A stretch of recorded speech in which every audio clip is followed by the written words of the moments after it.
Tiwalang nasira. Ilang beses pa bang sisirain ng tiwala? Ilang beses pa bang papatawarin sa muling pagsira?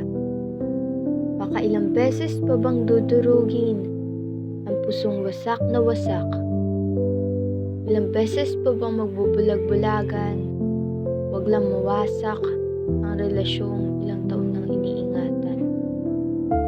Sa iyo ko sinabi yung mga bagay na ayaw ko.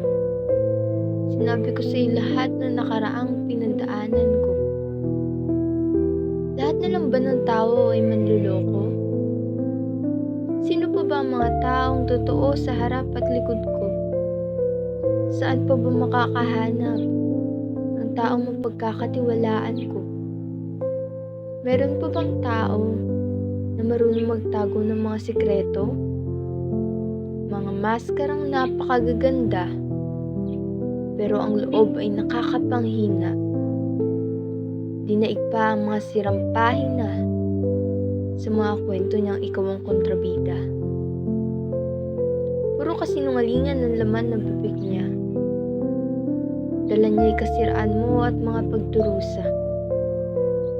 Mapapatanong ka na lang sa sarili mo kung totoong kaibigan ba talaga sila? Nakaraan na tila hindi makalimutan at sinadyang tandaan upang mapabagsak ka. Halatang sanay sa panghihila pababa ng kapwa. Ngunit ito ang tandaan mo.